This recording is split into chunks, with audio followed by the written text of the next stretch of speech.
Dears, അപ്പൊ ഇതൊരു Sunday morning ആണ്. ഞങ്ങൾ ക്രിസ്മസിന്റെ അന്നല്ല ക്രിസ്മസ് ആഘോഷിച്ചത്, അത് കഴിഞ്ഞിട്ട് വന്നിട്ടുള്ള ഒരു ഞായറാഴ്ചയാണ് ആഘോഷിച്ചത്.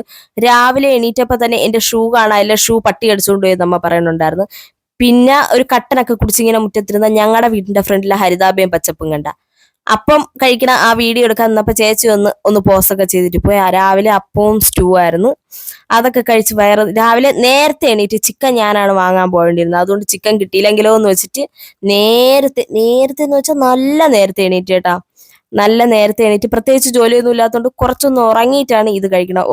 രാവിലെ പല്ലിച്ചെങ്കിലും ഒന്ന് ഉറങ്ങി എണീറ്റിട്ടാണ് ഇത് കഴിക്കണം. എനിക്ക് ഭയങ്കരമായിട്ട് ഇഷ്ടപ്പെട്ടു. നല്ല രസം, നല്ല ടേസ്റ്റ് ഉണ്ടായിരുന്നു.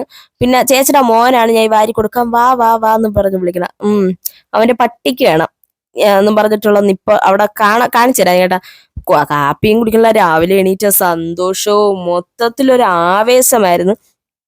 പിന്നെ ഞങ്ങൾ കുറേ പേരുണ്ടായിരുന്നു. കുറേ പേരെന്ന് വെച്ചാൽ ഞങ്ങള് ചേച്ചിയുടെ ഹസ്ബൻഡ്, മോൻ, പിന്നെ വല്യമ്മയുടെ മോള്, ഹസ്ബൻഡ്, അങ്ങനെ ഞങ്ങൾ മൊത്തത്തിൽ ഒരു കുറച്ചധികം ആൾക്കാരുണ്ടായിരുന്നു.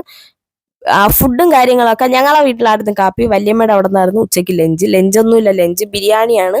ഞങ്ങളുടെ ബിരിയാണി എന്ന് പറയാൻ പറ്റില്ല, നെയ്ച്ചോറും ബിരിയാണിയുടെ ചിക്കൻ കറിയും അങ്ങനെയാണ് കേട്ടാ. അപ്പം ഞാൻ നല്ല വിശാലമായിട്ട് തന്നെ കാപ്പി കുടിച്ചു. പൊതുവെ എനിക്ക് അപ്പം ഇഷ്ടമല്ല, പക്ഷെ അമ്മ ഉണ്ടാക്കിയ സ്റ്റൂ ഒരു രക്ഷയുമില്ലായിരുന്നു. സൂപ്പർ കിടുക്കാച്ചി സാധനമായിരുന്നു.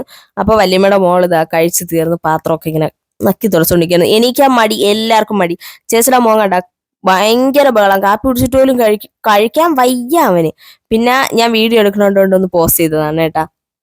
ഞങ്ങളൊക്കെ കഴിച്ചു കഴിഞ്ഞ് എന്തൊരു സന്തോഷം ആ വീഡിയോ കാണുമ്പോ. പിന്നെ ചേച്ചിയുടെ മോന് എണ്ണ കാച്ചണം എന്ന് പറഞ്ഞ് ഞങ്ങൾ അവിടെ നട്ടു വെച്ചിരുന്ന മഞ്ഞൾ എല്ലാരും കൂടി പോയി പറിച്ച്. മോനെ ഉറുമ്പ് അടിക്കുമെന്ന് പറഞ്ഞപ്പോ ഓട്ടം വെച്ച് ഓട്ടമാണ്.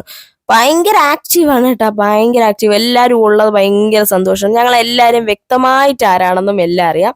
ഞാൻ മോന്റെ മണിച്ചിയാണ്, മണിച്ചി എന്നാണ് എന്നെ വിളിക്കുന്നത്. പിന്നെ ആ വിളിക്ക് തന്നെ കൊടുക്കണം കേട്ടാ, അത് ഞാൻ പറയാം. ആ വിളിക്ക് തന്നെ കൊടുക്കണം. അങ്ങനെ കുറെ മഞ്ഞളൊക്കെ പറിച്ച് കഴിഞ്ഞ് മോനും ഞാനും ഇങ്ങനെ നടന്നു പോയപ്പം അവന്റെ ഭാഷയിൽ പശുവുമ്പ, നമ്മുടെ ഭാഷയിൽ പശു. അപ്പൊ പശു ഇങ്ങനെ ഞങ്ങളവിടെ കുറെ പശുക്കളും, കുറെ ചേട്ടന്മാർക്കും ആന്റിമാർക്കും ഒക്കെ പശുക്കളും കാര്യങ്ങളും ഉണ്ട്. അപ്പൊ ഈ പശുക്കൾ പോണതാണ്. പശുക്കളെ കണ്ട അവ ഇങ്ങനെ നോക്കി നിൽക്കും. എന്തോ വലിയ എന്താ അടുത്തുകൂടി വന്നാ പേടിയാണ്. ഇപ്പൊ ഞാൻ വീഡിയോ എടുക്കണോണ്ട് ചിരിക്കാനൊക്കെ പറഞ്ഞ് ആ ഒരു ചിരിയാണ് ഈ കാണുന്നത്. ചിരിച്ച് മയക്കാണ്. മയക്കാൻ ഭയങ്കര മിടുക്കനാണ് കേട്ടാ, ഭയങ്കര മിടുക്കനാണ്. അവിടെ ഞാൻ മാറ്റി വെച്ചിരുന്ന ഡെക്കറേറ്റ് ചെയ്ത് വെച്ചിരുന്ന കളിപ്പാട്ടവും ബൊമ്മയും എല്ലാം അവന് വേണം എന്ന് പറഞ്ഞ് കരഞ്ഞു വിളിച്ച്. പിന്നെ അത് വലിയ സാറ് ചോദിച്ചു കഴിഞ്ഞാൽ നമ്മൾ കൊടുത്തല്ലേ പറ്റുള്ളൂ, കൊടുക്കാതിരിക്കാൻ നിർവാഹമില്ല.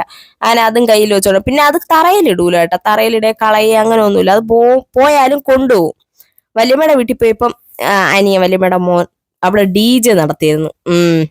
പിന്നെ എല്ലാരും കൂടി ഡാൻസ് ഒക്കെ കളിച്ച് കുറെ നേരം ഇരുന്നിട്ട് ചിക്കൻ കറി എന്തായി വല്യമ്മേ എന്ന് പോയി ചോദിച്ചപ്പോഴത്തേക്കും ഇത് അരപ്പാവണേ ഉള്ളെന്ന് പറഞ്ഞ് ഇപ്പൊ ചിക്കൻ ഇടും.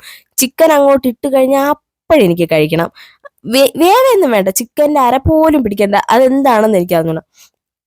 അങ്ങനെ ചിക്കനൊക്കെ എടുത്തോണ്ട് വന്നു കേട്ടോ. ആ ചിക്കനൊക്കെ എടുത്തോണ്ട് വന്ന് ചിക്കൻ വെളിയിലിട്ടാണ് വെക്കണത്. കൊള്ളായിരുന്നു, നല്ല ടേസ്റ്റ് ഉണ്ടായിരുന്നു. ചിക്കനൊക്കെ ഇട്ട് എല്ലാം ഓൾ സെറ്റാക്കി വലിയ മടക്കി വെച്ചിട്ട് ചോറൊക്കെ ആദ്യമേ ആയി. പിന്നെ ഞങ്ങൾ കുറച്ച് ഡിജെക്ക് കയറാന്ന് വെച്ച്. അവൻ എവിടെന്നോ ഈ ലൈറ്റ് കിട്ടി, അവ അത് കൊണ്ടുവച്ചിരിക്കുകയാണ് കേട്ടാ. ഞങ്ങൾ എല്ലാരും പറഞ്ഞ സന്തോഷത്തിൽ ലൈറ്റ് കൊണ്ടുവന്നതാണ്. പിന്നെ മോൻ ഇത് മതിയല്ലോ, വേറെന്ത് വേണം, ഒന്നും വേണ്ട. അവന് അവന്റെ മനുമാമനും അവന് മാത്രം മതി. അതാണ്, മനുമാമ ഉണ്ടെങ്കിൽ വേറെ ആരും വേണ്ട. ഈ ചേച്ചിമാരെ മക്കൾക്ക് അനിയന്മാരുടെ അടുത്ത് ഒരു പ്രത്യേക കാര്യമായിരിക്കും എന്ന് പറയില്ലേ, അതാണ് ഇവിടെ നടക്കണം. മാമന്മാരുടെ അടുത്തുള്ള കാര്യമാണ് ഈ നടക്കുന്നത്. ഞാനും വേണ്ട, ആരും വേണ്ട, അങ്ങനത്തെ ഒരു രീതിയിലാണ് മോയിപ്പോയിരിക്കണത്. പിന്നെ കുറെ നേരമൊക്കെ നിന്ന് അവിടെ ഞാൻ തിരിച്ച് വീട്ടിൽ പോയി കുറച്ച് നാരങ്ങ പിഴിഞ്ഞ്. ഉച്ചയായില്ലേ, ഈ നാരങ്ങ വെള്ളം പിഴിയണത് ഞാൻ ഏതോ വീഡിയോ കണ്ടിട്ട് ഇങ്ങനെ പിഴിയണത് കണ്ടതട്ടാ. അപ്പൊ പെട്ടെന്ന് പഞ്ചസാരയില്ലേ, നാരങ്ങ വെള്ളമൊക്കെ പിഴിയണമെങ്കിലും പകുതി മുക്കാലും ഞാൻ ആദ്യമേ കുടിക്കും. പഞ്ചസാരയൊക്കെ കലക്കണതിന് മുമ്പേ ഞാൻ കുടിക്കും. നാരങ്ങ വെള്ളമൊക്കെ കുടിച്ചു കഴിഞ്ഞപ്പം ഭയങ്കര ആശ്വാസമായിട്ടാ. പിന്നെ വല്യമ്മയുടെ അവിടെ പോയി സാലഡിനും മറ്റേ നെയ്ച്ചോറിലൊക്കെ ഇടാനുള്ള സവാള അരിയാൻ പറഞ്ഞു. കണ്ണ് നീറി പൊട്ടും എന്നറിയാന്നുള്ളതുകൊണ്ട് ഞാൻ ആദ്യമേ പോയി അവന്റെ ഗ്ലാസ് എടുത്ത് വെച്ചു. പിന്നെ കണ്ണ് നീറൂലല്ലോ. അവിടെ ഇരുന്ന് എല്ലാവർക്കും കണ്ണ് നീറ്റലും കരച്ചിലുമായിരുന്നു. എന്തോ ഭാഗ്യത്തിനല്ല ഈ ഗ്ലാസ് വെച്ചിരിക്കുന്ന കാരണം എനിക്ക് ഒരു ബുദ്ധിമുട്ടും തോന്നിയില്ല. അങ്ങനെ നല്ല വിശാലമായിട്ട് എന്ത് ചെയ്യുന്നു, ഉള്ളിയൊക്കെ അരിഞ്ഞ് സാലഡിനും എല്ലാത്തിനും ഉള്ളതാക്കി കഴിഞ്ഞപ്പോഴത്തേക്കും കേക്ക് വാങ്ങാൻ പോയി. ഓ, ക്രിസ്മസ് ഒക്കെ കഴിഞ്ഞിട്ട് എത്ര ദിവസമായെന്ന് അറിയോ? എന്നിരുന്നാലും ഞങ്ങൾ ക്രിസ്മസ് ഇന്നാണ് ആഘോഷിക്കുന്നത്. അങ്ങനെ കേക്ക് വാങ്ങാൻ പോയി. കേക്കൊക്കെ വാങ്ങിച്ച് തിരിച്ചു വന്നപ്പോൾ അതേ നെയ്ച്ചോറായി. നെയ്ച്ചോറിൽ ഇച്ചിരി അണ്ടിപ്പരിപ്പ് മുന്തിരിയും കൂടിപ്പോയി എന്നുള്ള ബുദ്ധിമുട്ട് ഒഴിച്ചാൽ ബാക്കി സൂപ്പർ ഓൾ സെറ്റ് ആയിരുന്നു. പിന്നെ മുട്ടയായി, പപ്പടമായി, ചിക്കനായി, നെയ്ച്ചോറായി, സാലഡായി, എല്ലാം ആയി.